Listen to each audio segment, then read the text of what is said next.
Hi, it's Whimsical Auntie here, and I'm going to attempt reading to you from this book. It's called Uncle Remus, His Songs and His Sayings by Chandler Harris, and it's written in dialect, which can be quite difficult to interpret at times. Sometimes I only know what the word is after I've said it.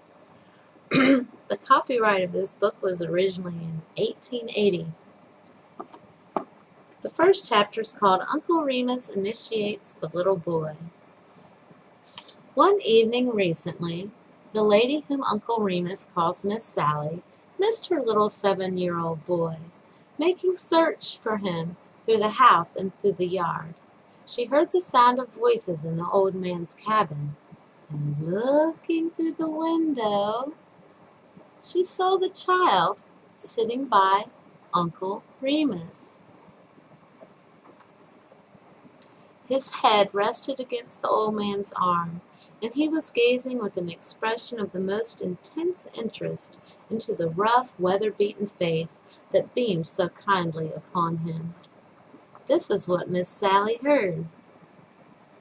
By and by one day, arter Brer Fox been doing all that he could for to catch Brer Rabbit, and Brer Rabbit been doing all he could for to keep him from it, Brer Fox say to hisself that he'd put up a game on Brer Rabbit, and he ain't more'n got the words out of his mouth till Brer Rabbit came a-lopin' up the big road, looking just as plump and as fat and as sassy as a moggin horse in a barley patch. "Hol' on there, Brer Rabbit," says Brer Fox, says he. "I ain't got time, Brer Fox," says Brer Rabbit, says he, sort of mending his licks. "I want to have some confab with you, Brer Rabbit," says Brer Fox, says he. "All right, Brer Fox, but you better holler from where you stand. I'm monsters full of fleas this morning," says Brer Rabbit, says he. "I seed Brer B'ar yesterday," says Brer Fox, says he, "and he sort of raked me over the coals 'cause you and me ain't made friends and lived neighborly, and I told him that I'd see you." Den Brer Rabbit scratched one ear with his off hind foot sort of jubilously, and then he ups and says he, "All a settin', Brer Fox. S'pose you trap round tomorrow and take dinner with me. We ain't got no great doin's at our house, but I 'spect the old woman and the chillens can sort of scramble round and get up something for to stay your stomach." "I'm 'greeable, Brer Rabbit," says Brer Fox, says he. "Den I'll pin on you," says Brer Rabbit, says he. Next day, Mr. Rabbit and Miss Rabbit got up soon, 'fore day, and raided on a garden like Miss Sally's out there, and got some cabbages and some roasting ears and some sparrowgrass, and they fixed up a smashin' dinner. By and by, one of the little rabbits playing out in the backyard came running and hollering, oh ma, I seed Mr. Fox a-comin'." And den Brer Rabbit he took the chillens by their ears and made 'em set down, and den him and Miss Rabbit sort of dally round waiting for Brer Fox. And they kept on waiting, but no Brer Fox ain't come. Arter a while, Brer Rabbit goes to the door easy like and peep out, and dar, sticking from behind the corner, was the tippin' of Brer Fox's tail.